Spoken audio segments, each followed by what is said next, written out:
Up at Beirut, you were in 2006, you were there, and then you came back, and then in your own country एक war on terror शुरू हुआ 2009 में. हाँ. वो भी आपने फ्रंट लाइंस पे जाके कवर किया. अब ये जो हम जिनको नई जनरेशन जेन जी कहते हैं ना, उनको शायद मेरा नहीं ख्याल कि उनको मीडिया में जो लोग आने वाले हैं शायद उनको ऐसी अपॉर्चुनिटीज भी मिले कि वो जाके उस तरह से ऑपरेशन जो चल रहे होते थे उनमें मतलब मीडिया का साथ जाना और वहाँ पे कवर करना.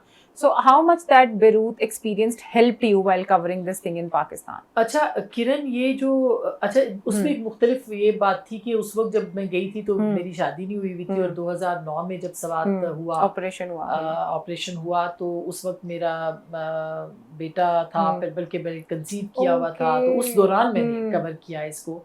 और उससे पहले चूँकि सवात से बहुत खबरें आ रही थी, और शादी उसी दौरान हुई थी जब 2008 में बहुत ज़्यादा यहाँ पाकिस्तान में हालात ख़राब थे. मोहतरमा का की शहादत हो चुकी भी थी, और सवात में रोज़ ये खबरें आती थी. लोगों को शायद ये भूल गया है कि बस 100 किलोमीटर की दूरी पे है और तालिबान जो है वो आके इस्लामाबाद को फतह कर लेंगे.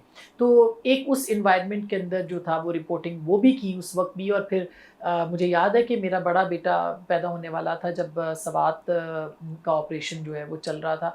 तो सवात में जाके करना, फिर यहाँ से स्टूडियो से बहुत अहम इंटरव्यूज़ हमने किए. एक हाजी मुस्लिम खान का इंटरव्यू था, इज़्ज़त खान का इंटरव्यू था जो कि उस वक्त स्पोक्स पर्सन थे TTP के. फिर मुआहिदा हुआ, फिर सवात जाके अच्छा, फिर सवात में हमने एक एम्बेडेड किस्म की जो जर्नलिज्म है वो नहीं किए.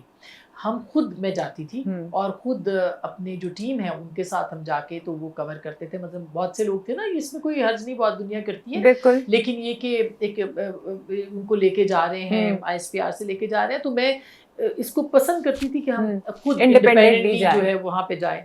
बल्कि मलाला को इंटरव्यू हमने किया, वो खैर 2010 की बात है. उसके बाद जब ये सारा जो सवात ऑपरेशन था ये वाइंड अप हुआ, तो उसके बाद फिर मलाला को भी किया. उस वक्त भी सवात वाज नॉट नॉर्मल. मैंने लाइव प्रोग्राम जो था वो खूनी चौक से किया था, और उसी प्रोग्राम के दौरान जो है अनरेस्ट हो गया था वहाँ पे, तो हमें प्रोग्राम अधूरा छोड़ना पड़ा. यही फैसला आपका के नाम से मैं समा पे प्रोग्राम उस वक्त करती थी. तो यानी उसने बहुत हेल्प किया कि आप कॉन्फ्लिक्ट को कैसे कवर करते हैं. जैसे हमने जब बैरूत में हम गए थे, या उस जंग की कवरेज जो थी वो, लेकिन ये जंग इसलिए मुख्तलिफ थी कि इसमें अटैक बाहर से नहीं होना था.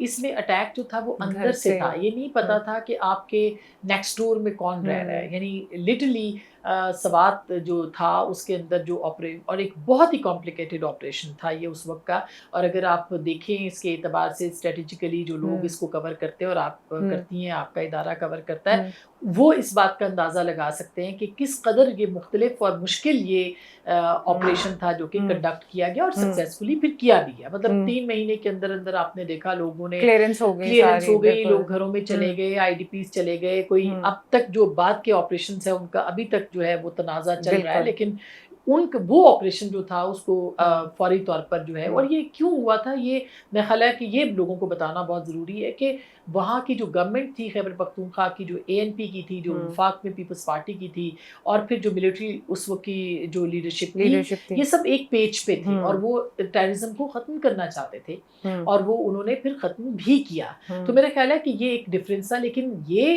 एक्सपीरियंस एक वॉर जो कि इज़राइल और लबनान के दरमियान थी, जहाँ लबनान में इज़राइल से अटैक होता था, उससे बहुत मुख्तलिफ और कॉम्प्लिकेटेड थी, क्योंकि इसमें हमारे अपने यहाँ के लोग थे, हमारे अपने ही इलाके, हमारे अपने बहन भाई हम कह सकते हैं कि जो लोग फिर अपनी राह से भटक गए.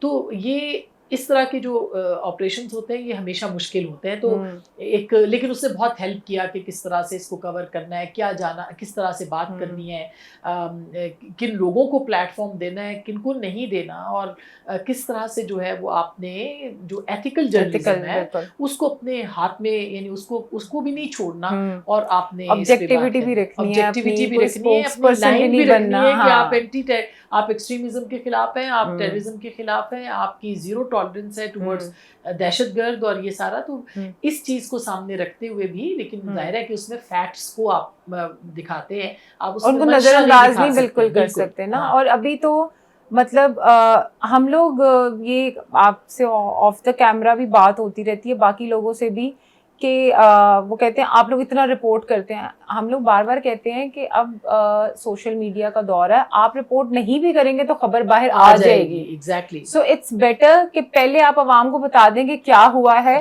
रादर देन कि वो किसी प्रोपेगेंडा के लिए फॉल करें। So up of Beirut, then war on terror, then lots of media houses. एक चीज और मैं सॉरी नहीं बताएं। 2005 में जल्जिला आया था, आपने वो भी कवर किया, कश्मीर वाला। तो मैं वहाँ पे 12 दिन रही थी and I was the only female correspondent जो कि उस वक्त वहाँ पे I stayed there for 12 days and nights and you know I interviewed Musharraf साहब उस वक्त वहाँ से। फिर उसके बाद एक सोशल वर्कर के तौर पे काम किया। एक वो डिफरेंट टाइम जोन में भी आप चले जाते वो हैं एक अलग यानी कॉन्फ्लिक्ट अलग है वो, लेकिन जो ये एक जिसे कहना चाहिए कि एक हादसा ह्यूमैनिटेरियन कॉज के लिए भी आप वो एक बिल्कुल डिफरेंट एंगल था जिसको कि हमने कवर किया वहाँ पे कि किस तरह से मीडिया ब्रिज बनता है जो लोग कुदरती आफत का सामना कर रहे हैं उनके बीच में और जो उनकी वेलफेयर कर रहे हैं उनके बीच में। तो एक वो ब्रिज का काम भी जो है उस वक्त हमने किया। और कोई हमारे मतलब मैं गाड़ी में सोती थी उस वक्त वैन में, और फिर मैं अपनी credit goes to my mother, my family, my brothers कि वो उस वक्त में उनका मेरे साथ खड़े रहना कि आप करो और अलाउ करना कि भई आप सर्विस कर रही हो। और मुझे याद है कि बहुत सारे लीडर्स आते थे वहाँ, जो थे मौलाना समीउल हक साहब, मुझे याद है उन्होंने मुझे कहा मुजाहिदा है आप। तो उसके अलावा भी बहुत सारे लोग जो थे वो सारी पॉलिटिकल पार्टीज भी वहाँ पे काम कर रही थी, देन सारे जो आपकी एनजीओ थी वो काम कर रही थी। तो हमने उनके साथ मिलके हम बल्कि एक जरिया बन गए थे कि जो जहाँ पे हमें लोग फ़ोन करते थे कि यहाँ पे हमें एड की ज़रूरत है, और हम आगे एनजीओज को बताते थे कि वाया टीवी भी और अपने पर्सनल उसके ऊपर भी कि यहाँ पे लोगों को इमदाद की ज़रूरत है। तो वो एक डिफरेंट एक्सपीरियंस था जो कि मैंने किया, और सच्ची बात है कि उस एक्सपीरियंस से भी मैंने बहुत सीखा कि लोगों को मतलब कख से लख से कख होते हुए देखा, उनको चंद लम्हों के अंदर बर्बाद होते देखा, उनकी ज़िंदगियाँ बदल गई, उनके ख़ानदान ख़त्म हो गए डेब्रीज के अंदर। यानी जिस दिन मैं पहुंची थी वहाँ पे रात को, तो मेरे साथ एक पूरा 2 ट्रक थे जिसमें कि कैमरामैन और मेरी टीम अलग थी, और ट्रक के अंदर जो मजदूर थे, क्योंकि हम पहली बार डीएसएमजी के ऊपर लाइव करने जा रहे थे वहाँ से। तो जब हम शाम को पहुँचे वहाँ पे, तो हमें रात को, तो अगले दिन रात को, तो हमें यकीन, किसी को भी शायद यकीन नहीं था कि वहाँ पे कुछ भी नहीं होगा। और मुझे याद है कि बालाकोट से ऊपर जो कागान को रोड जाती है, मैं वहाँ पे खड़ी थी और नीचे एक कब्रिस्तान था, डेब्रीज थी, और जो लोग अंदर नीचे थे उसके, वो उनकी सिसकियों की आवाज़ें आ रही थी, उनके ज़िंदा रहने की, उनकी मदद मांगने की आवाज़ें जो है, ये दूसरे या तीसरे दिन की बात है, वो आवाज़ें जो है वहाँ पे आ रही थी। और लोग सरहाने बैठे हुए थे अपनी डेब्रीज के अंदर से, ना वो निकाल, वो ट्रॉमेटाइज थे बिल्कुल कि वो इतनी बड़ी आफत उन्होंने देखी थी। तो मेरा ख्याल है इसने ज़िंदगी में बहुत सिखाया है, इस पूरे एक्सपीरियंस ने, और ख़ास करके ये ज़लज़ले के एक्सपीरियंस ने, वॉर के एक्सपीरियंस में, फिर ये जो कॉन्फ्लिक्ट था इसके एक्सपीरियंस में, जो ऑपरेशंस थे इसके एक्सपीरियंस में। तो वही बात है जैसे आपने कहा कि अल्लाह ना करे कि आइंदा कभी किसी को इस तरह रिपोर्टिंग करनी पड़े, इस तरह के हालात हों कि उसमें रिपोर्टिंग करनी पड़े। लेकिन हमें एक मौका मिल गया कि जिसमें अनफॉर्चुनेटली या जो भी था कि वो हमें ये सब कवर करना पड़ा, लेकिन उससे सिखाया बहुत।